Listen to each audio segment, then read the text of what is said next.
தலைவர் அவர்களே, கடந்த 27/9/2025 அன்று கரூர் மாவட்டத்தில் நிகழ்ந்த துயர சம்பவம் குறித்து மாண்புமிகு எதிர்க்கட்சி தலைவர் உள்ளிட்ட அனைத்து கட்சிகளை சார்ந்த பல்வேறு உறுப்பினர்கள் விதி 56 கீழ் ஒத்திவைப்பு தீர்மான அறிவிப்பும் விதி 55 கீழ் கவன ஈர்ப்பு தீர்மான அறிவிப்பும் கொடுத்திருக்கிறார்கள். இது தொடர்பாக அனைவரும் பேசுவதற்கு முன்பாக அரசு எடுத்துள்ள நடவடிக்கைகள், எடுக்க கருதியுள்ள வழிமுறைகள் குறித்து இந்த பேரவைக்கு முன்வைக்க விரும்புகிறேன்.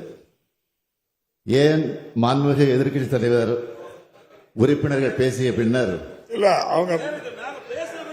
அதுதான் சொல்றேன். இல்ல நீ உட்காருங்க, பதில் சொல்ல எல்லாருக்கும் வாய்ப்பு. உங்க கேள்வி இல்ல, தயவு செய்து உட்காருங்க. இல்ல உட்காருங்க. நான் பேசிய பிறகு உட்காருங்க தலைவாசி. இது தொடர்பாக அனைவரும் உரையாற்றுவதற்கு வாய்ப்பு உண்டு. அந்த வாய்ப்பை சபாநாயகர் வழங்குவார் என்று நான் நம்புகிறேன். நிச்சயம் வழங்கப் போகிறார். ஒவ்வொரு உறுப்பினுடைய கருத்தும் ஆய்வு செய்யப்பட்டு, நீங்கள் பேசிய கருத்து சொல்றேன், பேச இருக்கக்கூடிய கருத்துக்களையும் சொல்றேன், அது ஆய்வு செய்யப்பட்டு கூட்டு முயற்சியில் வலு சேர்க்கக்கூடிய அனைத்தையும் உறுதியாக நிறைவேற்ற நடவடிக்கை எடுப்போம் என்பதை முதலிலேயே அரசின் சார்பில் நான் தெரிவித்துக் கொள்கிறேன். மாண்புமிகு பேரவைத் தலைவர் அவர்களே, கரூர் மாவட்டத்தில் நிகழ்ந்த துயர சம்பவம் ஒட்டுமொத்த தமிழ்நாட்டு மக்களின் மனதையும் உலுக்கியது. நம் அனைவரையும் பெரும் அதிர்ச்சிக்கும் சோகத்திற்கும் உள்ளாக்கியது. இறந்து போனவர்களுக்கு ஆழ்ந்த அஞ்சலியை நான் செலுத்துகிறேன். உறவுகளை இழந்தவர்கள் அனைவருக்கும் எனது ஆழ்ந்த இரங்கலையும் தெரிவித்துக் கொள்கிறேன். கரூர் வேலுச்சாமிபுரத்தில் கடந்த 27/9/2025 அன்று தமிழக வெற்றிக் கழக கட்சியினுடைய தலைவர் அவருடைய அரசியல் நிகழ்ச்சி நடைபெற்றது. அந்த கட்சியின் கரூர் மேற்கு மாவட்ட செயலாளர் இதற்கான அனுமதியை கோரி பல்வேறு இடங்களில், அவர் அனுமதி கோரிய இடங்களில் போக்குவரத்து நெரிசல் இருக்கும் என்பதாலும், பொதுமக்களுக்கு தொல்லை ஏற்படும் என்பதாலும், பாதுகாப்பு காரணங்களாலும் அனுமதி வழங்கவில்லை. 25/9/2025 காலை லைட் ஹவுஸ் கார்னர் அல்லது உழவர் சந்தை பகுதியில் கூட்டம் நடத்த அனுமதி கோரிய மனுவுக்கும் கூட்ட அளவு, மதிப்பீடு மற்றும் பாதுகாப்பு காரணங்களால் அனுமதி வழங்க இயலவில்லை. பிறகு 29/9/2025 அன்று அக்கட்சியின் கரூர் மேற்கு மாவட்ட செயலாளர் வேலுச்சாமிபுரத்தில் 27/9/2025 அன்று மக்கள் சந்திப்பு நிகழ்ச்சி நடத்த அனுமதி கோரினார். அவர் கொடுத்த மனு ஏற்கப்பட்டு 11 நிபந்தனைகளுடன் அனுமதி வழங்கப்பட்டது. கரூர் நிகழ்ச்சிக்கு தமிழ்நாடு அரசின் காவல்துறையினர் சார்பாக கரூர் மாவட்ட காவல் கண்காணிப்பாளர் தலைமையில் பாதுகாப்பு ஏற்பாடுகள் செய்யப்பட்டிருந்தன.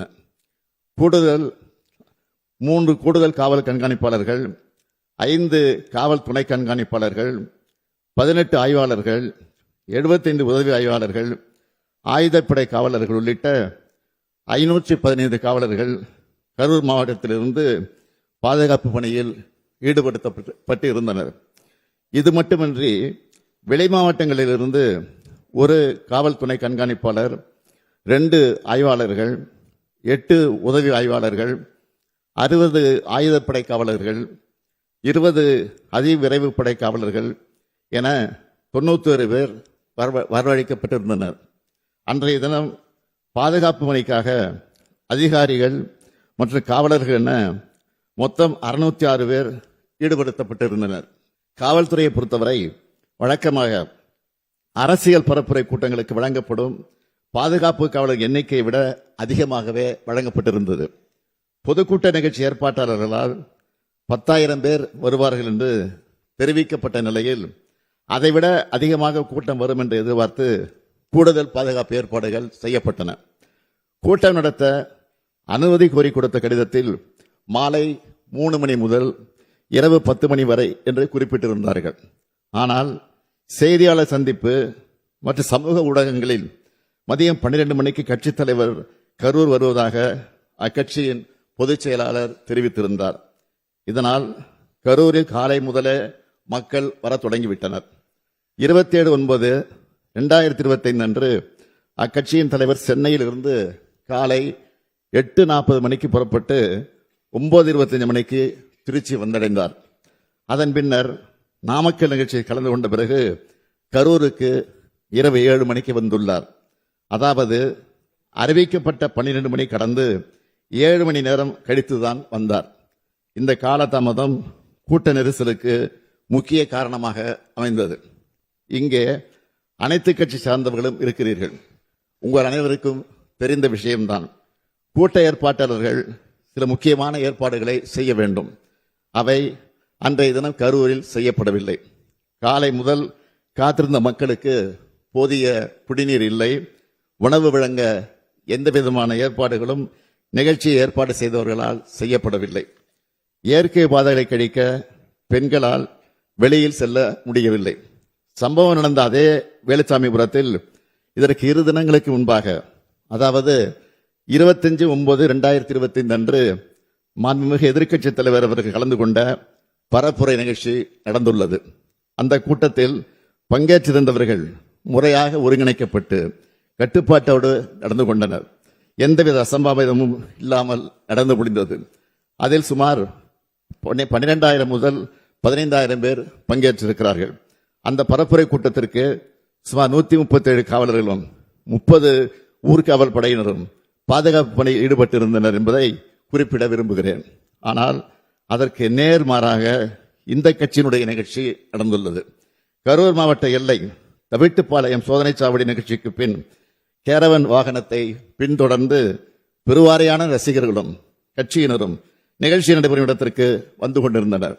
நிகழ்ச்சி நடைபெறும் பகுதியில் கூட்டம் அதிகமாக இருந்ததாலும் பிரச்சார வாகனத்தின் பின்னால் ஏராளமானோர் வந்ததாலும் கரூர் நகர உட்கோட்ட காவல் துணை கண்காணிப்பாளர் அவர்கள் பிரச்சார வாகனத்தில் இருந்த ஏற்பாட்டாளர்களை அக்ஷயா மருத்துவமனை அருகே நிறுத்தி கூட்டத்தில் உரையாற்றுமாறு அறிவுறுத்தியிருக்கிறார்கள். அதற்கு நிகழ்ச்சி ஏற்பாட்டாளர்கள் முன்பே அனுமதிக்கப்பட்ட இடத்தில்தான் பேசுவோம் என்று பிடிவாதமாக தொடர்ந்து முன்னேறி சென்றனர். கரூர் மாவட்ட காவல் கண்காணிப்பாளர் அக்கட்சியினுடைய இணைச் செயலாளரிடம் பலமுறை தொடர்பு கொண்டு பிரச்சார வாகனத்தை நிறுத்துமாறு கேட்டுக்கொண்டும் அவர் தாவேகா கட்சியின் தலைவர் தனது உரையை தொடங்குமாறு கேட்டுக்கொண்டார். காவல்துறையின் வழிமுறைகளை மீறி வாகனம் அக்ஷனா மருத்துவமனையிலிருந்து 30-35 மீட்டர் தூரம் சென்றபோது இருபுறமும் இருந்த கூட்டத்தினரிடையே இது நிலைகுலைய செய்தது. இதனால் கூட்டத்தில் பல இடங்களில் அலைமோதல் ஏற்பட்டிருக்கிறது. கூட்டத்தில் இருந்த பெண்கள் மற்றும் குழந்தைகள் மத்தியிலே பீதி, மூச்சு திணறல், மயக்கம் மற்றும் நெரிசல் ஏற்பட்டது. பலரும் கீழே விழுந்து மிதிபட்டிருக்கிறார்கள். கூட்டத்தின் ஒரு பகுதியினர் ஜெனரேட்டர் பகுதிக்குள் நுழைந்து தகர கொட்டகையை அகற்றியும் வெளியேற முயற்சி செய்திருக்கிறார்கள். இதனால் மின்சாரம் தாக்குவதை தடுக்க ஜெனரேட்டர் ஆபரேட்டர் மின்சாரத்தை துண்டித்திருக்கிறார். நிகழ்ச்சி நடைபெற்ற இடத்தில் கூட்ட நெரிசலால் காயமடைந்தும் சோர்வினால் மயக்கமடைந்தும் மக்கள் உதவி கோருவதை கவனித்து காவல்துறையினர் மருத்துவமனை ஆம்புலன்ஸுக்கு தகவல் அனுப்பி வரவழைத்திருக்கிறார்கள். இவ்வாறு கூட்ட நெரிசல் ஏற்பட்ட போது அவர்களை காப்பாற்றத்தான் ஆம்புலன்ஸ் வந்ததை தவிர நெரிசல் ஏற்படுவதற்கு முன்பு எந்த ஆம்புலன்ஸும் வரவில்லை. காவல்துறை, தீயணைப்பு மற்றும் மீட்புத் துறையினர் மற்றும் ஆம்புலன்ஸ் மீட்புக் குழுவினர் காயமடைந்தவர்களை மீட்டு அருகில் உள்ள மருத்துவமனைகளுக்கு அனுப்பி வைத்தனர். மீட்பு பணிகளில் முழுவீச்சு நடைபெற்றுக் கொண்டிருக்கும் போது தாவேகா கட்சியினர் 2 ஆம்புலன்ஸ் ஓட்டுநர்களை தாக்கி ஆம்புலன்ஸ் வாகனத்தை சேதப்படுத்தி இருக்கிறார்கள். இதனால் மீட்பு பணிகள் தடைப்பட்டன. இது தொடர்பாக கரூர் நகர காவல் நிலையத்தில் 2 வழக்குகள் பதிவு செய்யப்பட்டு விசாரணை நடந்து வருகிறது. சம்பந்தப்பட்ட நபர் கரூர் நீதித்துறை நடுவர் முன்பு சரணடைந்திருக்கிறார். மற்றொரு குற்றவாளி 2 வழக்குகளிலும் தொடர்புடையதாக கைது செய்யப்பட்டிருக்கிறார். மாண்புமிகு பேரவைத் தலைவர் அவர்களே, கரூரில் தமிழக வெற்றி கழக கட்சியின் பரப்புரை கூட்டத்தில் நெரிசல் ஏற்பட்டு மக்கள் இறப்பு ஏற்பட்டுள்ளது என்று தகவல் அறிந்த உடனேயே தமிழ்நாடு அரசு உடனடி நடவடிக்கைகளை மேற்கொண்டது. மருத்துவம் மற்றும் மக்கள் நல்வாழ்வுத்துறை அமைச்சர், முதன்மை செயலாளர், தேசிய நல்வாழ்வு குழும இயக்குனர் உள்ளிட்டோர் உடனடியாக கரூருக்கு அனுப்பப்பட்டார்கள். மேலும் அன்று இரவே நானும் கரூருக்கு சென்று பாதிக்கப்பட்ட குடும்பங்களை சந்தித்து ஆறுதல் கூறினேன்.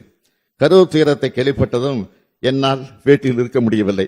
அதனால்தான் உடனடியாக கரூருக்கு அன்றைய இரவே சென்றேன். மருத்துவமனையில் சிகிச்சை பெற்றவர்களை நேரில் பார்வையிட்டு மருத்துவரோடு ஆலோசித்து உத்தரவு பிறப்பித்தேன். அரசின் அனைத்து துறைகளிலும் ஒருங்கிணைந்து செயல்பட்டனர். அமைச்சர்கள் பலரும் அங்கு சென்று பணியாற்றினார்கள். கரூர் அரசு மருத்துவக் கல்லூரி மருத்துவமனையில் கூட்ட நெரிசலில் பாதிக்கப்பட்ட முதல் நபர் இரவு 7:47 மணிக்கு அனுமதிக்கப்பட்டார்.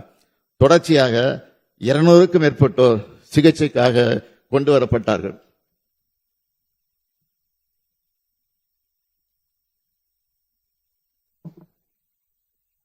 அனுமதிக்கப்பட்டவர்களுக்கு சிறப்பு சிகிச்சை அளிப்பதற்காக சேலம், நாமக்கல், மதுரை, திருச்சி, திண்டுக்கல், கோயம்புத்தூர், புதுக்கோட்டை ஆகிய இடங்களிலிருந்து 152 மருத்துவர்கள், செவிலியர்கள், மருத்துவ உதவியாளர் பணியிலே ஈடுபட்டார்கள். பொது சுகாதார இயக்குநர் தலைமையில் கூடுதல் மருத்துவ குழுக்கள் அமைக்கப்பட்டன. கரூர் மருத்துவமனையில் அனுமதிக்கப்பட்ட 700 படுக்கைகளோடு எந்த அவசர நிலையும் சமாளிக்க ஏதுவாக கூடுதலாக 400 படுக்கை வசதி ஏற்படுத்தப்பட்டுள்ளது. 24 மணி நேர அவசர சிகிச்சை மையம், சிடி ஸ்கேன், ஆய்வகங்கள் உள்ளன. பணிகளை விரைவுபடுத்திட திருச்சிராப்பள்ளி, திண்டுக்கல் மாவட்ட ஆட்சித்தலைவர்கள் மற்றும் மாவட்ட மருத்துவக் குழுவினர் கரூர் அரசு மருத்துவக் கல்லூரி மருத்துவமனைக்கு ஹெல்ப் டெஸ்க் அமைத்து இறந்தவர்களின் உடல்களை காவல்துறை உதவியோடு அடையாளம் கண்டு பொது சுகாதாரம் மற்றும் நோய் தடுப்பு மருந்துத்துறை அலுவலர்களின் உதவியோடு உடற்கூராய்வு செய்வதற்கு ஏற்பாடு செய்தனர்.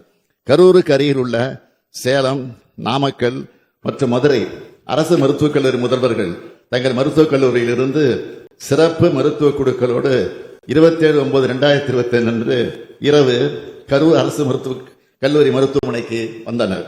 இது தவிர திருச்சிராப்பள்ளி, திண்டுக்கல், கோயம்புத்தூர், புதுக்கோட்டை உள்ளிட்ட அரசு மருத்துவக் கல்லூரியில் இருந்தும் சிறப்பு மருத்துவர்கள், செவிலியர்கள், ஆய்வக வல்லுநர்கள், பிரேத பரிசோதனை உதவியாளர்கள் என மொத்தம் 152 பேர் கரூர் அரசு மருத்துவமனைக்கு வந்தனர். இச்சம்பவத்தில் சிகிச்சை பெற்று வந்த அனைவரும் வீடு திரும்பி இருக்கிறார்கள். ஒருவர் மட்டும் சென்னை ஸ்டான்லி அரசு மருத்துவமனையில் சிகிச்சையில் இருக்கிறார். உயிரிழந்தவர்களின் மொத்த எண்ணிக்கை 41. இதில் ஆண்கள் 13 பேர், பெண்கள் 18 பேர், குழந்தைகள் 10 பேர். கரூர் மருத்துவக் கல்லூரி மருத்துவமனையில் உள்ள பிணவரையில் இறந்த அனைத்து உடல்களையும் குளிர்சாதன பெட்டியில் வைப்பதற்கு போதிய வசதி இல்லாத காரணத்தால் அன்றைய இரவில் உடற்கூராய்வு செய்வதற்கு மாவட்ட ஆட்சித்தலைவருடைய சிறப்பு அனுமதி பெற்று உடற்கூராய்வு மேற்கொள்ளப்பட்டது.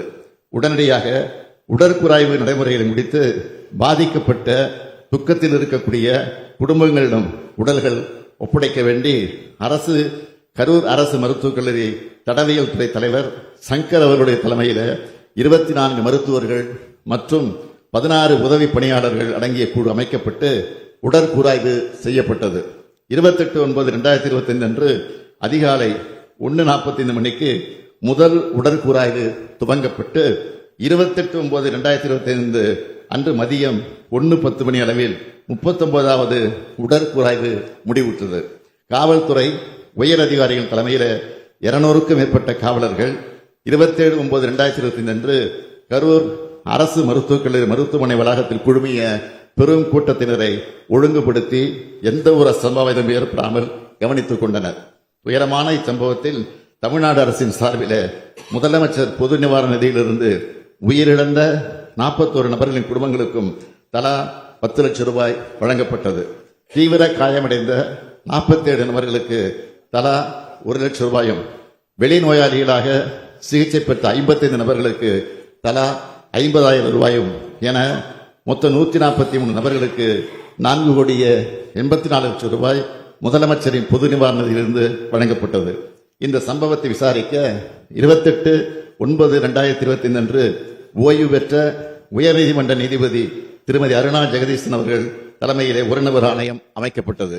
மாண்புமை சென்னை உயர்நீதிமன்றத்தின் உத்தரவுப்படி 3/10/2025 அன்று ஐஜி திரு அஸ்ரா கார்க் IPS அவர்கள் தலைமையில் சிறப்பு புலனாய்வு குழு அமைக்கப்பட்டது.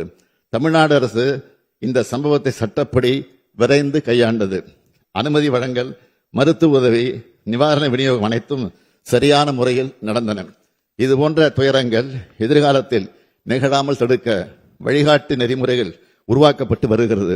இந்த நிலையில் இச்சம்பவம் குறித்து உச்சநீதிமன்றத்தில் தொடுக்கப்பட்ட மேல்முறையீட்டு வழக்கில் இவ்வழக்கு சிபிஐ விசாரணைக்காக ஒப்படைக்கப்பட இடைக்கால உத்தரவு பிறப்பிக்கப்பட்டுள்ளது. நான் எனது 50 ஆண்டுகால பொது வாழ்க்கையில் எத்தனையோ நிகழ்ச்சிகளை பார்த்திருக்கிறேன், நடத்தியும் இருக்கிறேன். இங்குள்ள அனைத்து அரசியல் இயக்கங்களை சார்ந்தவர்களும் இத்தகைய அனுபவம் கொண்டவர்கள்தான். மாநாடுகள், பொதுக்கூட்டங்கள், ஆர்ப்பாட்டங்கள், போராட்டங்கள் நடத்தும் போது அதற்குரிய சட்டத்திட்டங்களும் நெறிமுறைகளுக்கும் பொது ஒழுக்கங்களுக்கும் கட்டுப்பட்டு நடத்தப்பட்டு வருகின்றன. அப்படித்தான் நடத்த வேண்டும். கட்டுப்பாடுகளை மீறும்போது அதனால் பாதிக்கப்படுவது நிகழ்ச்சிகள் நடத்தும் கட்சியினுடைய தொண்டர்கள் தான், நமது தமிழ்நாடு மக்கள் தான். சமூக வலைத்தளங்களில் தேவையற்ற வதந்திகள் பரவிய போது அதற்கு முற்றுப்புள்ளி வைக்க வீடியோ மூலமாக எந்த அரசியல் கட்சி தலைவரும் தன் கட்சி தொண்டர்களும் அப்பாவி பொதுமக்களும் இறப்பதை விரும்ப மாட்டார்கள் என்றுதான் நான் குறிப்பிட்டேன். இறந்தவர்கள் நமது உறவுகள் என்பதை மனதில் வைத்து அனைவரும் செயல்பட வேண்டும் என்று கேட்டுக்கொண்டேன். அது மட்டுமன்றி அரசின் உயர் அலுவலர்கள், காவல்துறையின் உயர் அலுவலர்கள் செய்தியாளர்களை சந்தித்து உண்மை நிலையை வீடியோக்களோடு ஆதாரத்தோடு தெளிவுபடுத்தினார்கள். மருத்துவமனை அனுமதிக்கப்பட்ட அனைவரையும் காத்தது நமது அரசு.